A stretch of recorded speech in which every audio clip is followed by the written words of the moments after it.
Salut à tous, c'est Noufoum pour une nouvelle vidéo. Cette fois-ci, on a eu des news de la part de TPCI pour la saison 2025-2026. Il y a des choses très intéressantes qui vont changer pour la prochaine saison. Donc je vous propose qu'on regarde ça ensemble. Donc là, on est sur le site qui a été mis en ligne par TPCI. Donc la League Challenge et les League Cup, on veut commencer à partir du 1er juillet pour le TCG et 1er septembre pour le jeu vidéo. Première info très très intéressante, c'est qu'il y aura une ronde supplémentaire pour jour 2 dans les régionaux. Alors pourquoi ils font ça? C'est parce qu'en fait souvent si vous alliez en jour 2 avec un record de X de 1, c'était quasiment impossible, voire 100% impossible de faire top 8 même si vous faisiez 4-0. Maintenant si vous faites 5-0 en jour 2, vous avez une chance d'être au moins en top Assim. Et même avec un record de X2, c'était aussi très très très compliqué de faire top 8.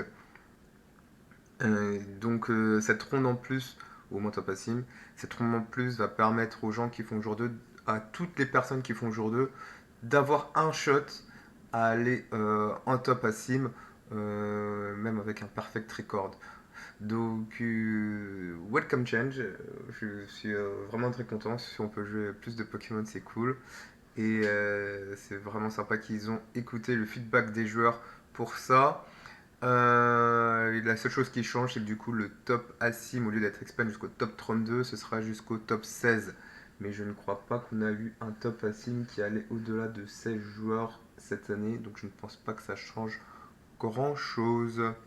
Donc voilà, super changement pour la saison prochaine. Donc une ronde en plus, donc au moins 8 rondes jour 1 et 4 à 5 rondes jour 2 en fonction du nombre de joueurs. L'autre changement qu'il y a, et c'est un très très gros changement, c'est la fin des 3 tours supplémentaires pour les matchs en Régio pour la saison prochaine, Régio, Challenge, Cup, pour tous les tournois. Maintenant, ce sera un tour supplémentaire et 10 minutes maximum après que le time est call pour finir le match. Alors, quelle est la justification pour ce changement? C'est que this an upfront procedure created competitive situation for event operation, parce que les 3 tours de match avaient aucune time limit. Et c'est vrai que en régio, surtout, il y avait des gens qui pionçaient, c'était pas possible.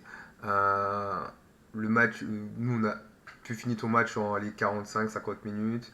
Peut-être dans les 3 tours supplémentaires, ça dure 5, les 10 minutes maximum. Et là, il y a des gens qui pionçaient du cul. Parce que dès que le time était cool, et ben, leur pace of play, test de jeu, était drastiquement diminué. Pour même ça pouvait même s'apparenter à du slow play des fois. Et on devait attendre 30-40 minutes avant que la ronde suivante commence. Et vu le nombre de joueurs qu'il y a et les problèmes logistiques qu'il peut y avoir, je comprends que Pokémon Company essaie de trouver une solution. Surtout qu'ils disent que le nombre de matchs qui quand même finissaient en bataille après les 3 turns était significatif. Donc c'est-à-dire que la plupart du temps, les 3 tours n'aidaient pas à déterminer un vainqueur. Ce qui est quand même dommage. Le but des 3 tours, c'était quand même de déterminer un vainqueur possible pour cette game. Donc, ils ont décidé de réduire les 2 tours. De réduire à un tour supplémentaire et de mettre cette time extension à 10 minutes maximum. Donc, chaque ronde doit durer 1 heure maximum, ce qui devrait faciliter les tournois, enfin la logistique des tournois. Alors, le seul problème avec ça, c'est que effectivement, il y aura mécaniquement plus de taille parce que sur 2 tours supplémentaires, il y a quand même des gens qui finissaient leur game. Donc le tie rate va augmenter. Ce qui va augmenter de manière significative, je ne pense pas, mais il va quand même augmenter, c'est factuel. L'autre chose, c'est que ça adresse pas le problème, ça adresse le problème logistique, ce qui, de mon point de vue, est le bienvenu, parce que j'en avais, et je pense je suis pas le seul, marre d'attendre une éternité entre les rondes, mais ça n'adresse pas le problème à sa racine, qui est que il est très difficile de réaliser un BO3 à Pokémon. Pourquoi ça? Parce que la plupart des parties, enfin le jeu est designé grosso merdo pour que les parties durent entre 20 et 25 minutes, si tout se passe bien des côtés des deux joueurs. Et donc si on fait deux parties de 25 minutes, la clock est déjà dépassée. Allez, 20 minutes si on joue assez vite. Et donc ça règle toujours pas ce souci. Donc il est impossible ou très difficile de faire un BO.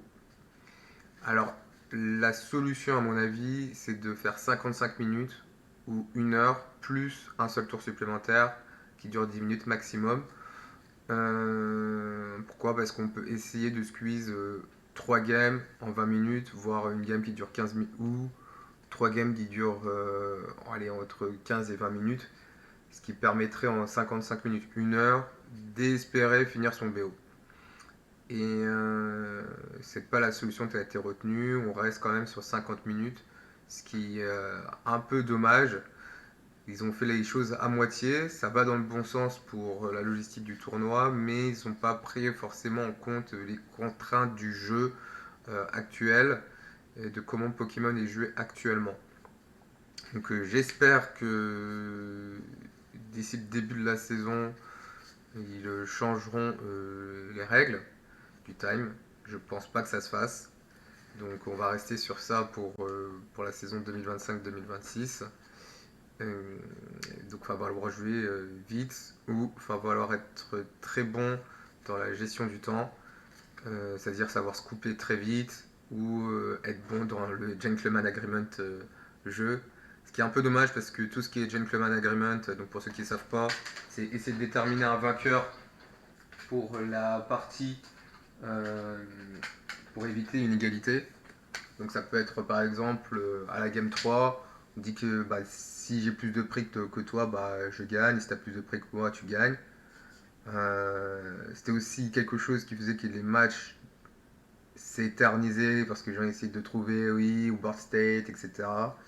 Là, bon, vu que c'est 10 minutes, ça va durer moins longtemps. Mais finalement, on joue pas à Pokémon lorsqu'on fait ce genre de choses. Et on devrait se concentrer uniquement sur le jeu. Donc il faut que Pokémon Compagnie Internationale trouve une solution là-dessus. Je pense qu'effectivement les 5 à 10 minutes de plus par ronde peut être la meilleure solution. Ou la solution peut-être un peu plus controversée, c'est qu'on repasse en BO1, comme il y avait une dizaine d'années. BO1 pour les régios, mais plus de rondes. Donc au lieu de jouer 8 rondes, on pourrait jouer, je sais pas moi, peut-être 12 rondes. Et il n'y aurait pas cette pression du temps, enfin en tout cas elle serait beaucoup moins présente je pense. Donc voilà, donc gros changement pour les tournois à venir avec le changement des règles du time. Les championship points ont été changés aussi pour qu'il y ait plus de championship points pour la 9e et la 64e place. J'ai pas trouvé le graphique qui donnait ça, mais c'est bien parce que ça évite le gros gap entre le top 16 et le top 8. Où il me semble qu'il y avait genre x2 si on faisait top 8 entre top 8 et top 7. Et bon, je suis pas sûr que ça soit vraiment mérité qu'il y ait autant de différence entre les deux. Sauf que des fois on peut être top à 6 mais on finit top 16. Bon c'est la vie. Mais est-ce qu'il y a besoin qu'il y ait 2 fois plus de différence entre top 8 et top 16? Je ne pense pas. Donc changement bienvenu. Le Ace Trainer Rewards revient. Bon, c'est un peu la merde, mais bon, c'est moi, ça fait plaisir. Je pense qu'il devrait toujours rajouter des tiers. Parce que faire 200 CP, si on joue un peu sérieusement, c'est pas non plus, compliqué. Mais bon, entre quelqu'un qui a juste 200 CP et quelqu'un qui a 650 et qui a raté ses worlds, bon, peut-être que le gars qui a raté ses worlds à 30 CP peut peut-être avoir un petit truc en plus, quoi. Donc, bon, il n'y a toujours pas de tiers. Donc, c'est comme ça, Pokémon Unite. Et bien sûr, on a les les événements qui ont été distribués,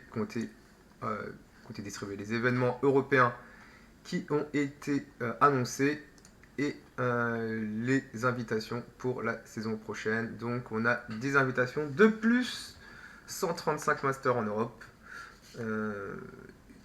Voilà, donc 135 au lieu de 125, 10 joueurs invités supplémentaires. Et toujours pour les SPE Régio, le gagnant est invité automatiquement. Et pour les Inter, c'est de la première à la quatrième place. Les événements en Europe, c'est le premier Régio, ce sera le 13-14 septembre, dans le même format que les Worlds à Francfort, donc pas Dortmund cette année. Ensuite, le régional de Lille, le régional français a priori, qui sera le 25-26 octobre dans les vacances de la Toussaint. La semaine d'après, Gdansk en Pologne, 1er de novembre, Stuttgart le 29 et 30 novembre, Birmingham le 24-25 janvier, alors Stuttgart qui sera la semaine d'après le LIC, donc le 25 janvier, l'UIC, date à mettre dans vos agendas, le 13 et 15 février, le SPE Civic sera le 28 et 29 mars, et Utrecht qui cette année est un régional, plus un SPE, et qui sera le 16-17 mai. Voilà, voilà, c'est à peu près tout. On a aussi les événements, on a les inters qui ont été annoncés, hein, donc Nouvelle-Orléans 12-14 juin, et ils n'ont pas mis l'inter pour... ils ont pas mis l'inter pour le LA ici, apparemment. Ils ont pas mis l'inter pour la LA ici. Où est-ce que c'est?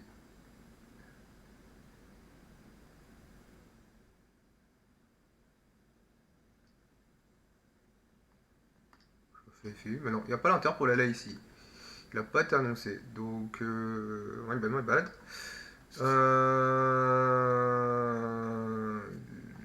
Donc, ouais, il sera peut-être annoncé d'ici peu, je pense. Je pense qu'il sera annoncé d'ici peu. Donc, voilà, on a à peu près tous les événements qu'il faut. Là, on a un régional à Las Vegas aussi, le 14-16 novembre. Donc ça c'est plutôt cool pour ceux qui veulent aller aux États-Unis. Et donc voilà, on a à peu près toutes les infos importantes qui ont été données par TPCI. Je ferai une prochaine vidéo pour expliquer ce qu'il faut faire pour préparer au mieux sa prochaine saison. Si vous voulez vous qualifier au World, comment se préparer, tout ce qui est réservation d'hôtel, de trajet et tout. Moi aussi je vais essayer de suivre ça au mieux pour essayer de me qualifier au championnat du monde avec toute la crew, Fabien, etc. de la saison prochaine. Et on essaiera aussi de continuer à faire du contenu pour vous préparer au mieux pour les événements à venir. Voilà, voilà. Merci beaucoup. N'hésitez pas à like, subscribe, tout ça, à partager si vous aimez la vidéo. Et à la prochaine. Ciao!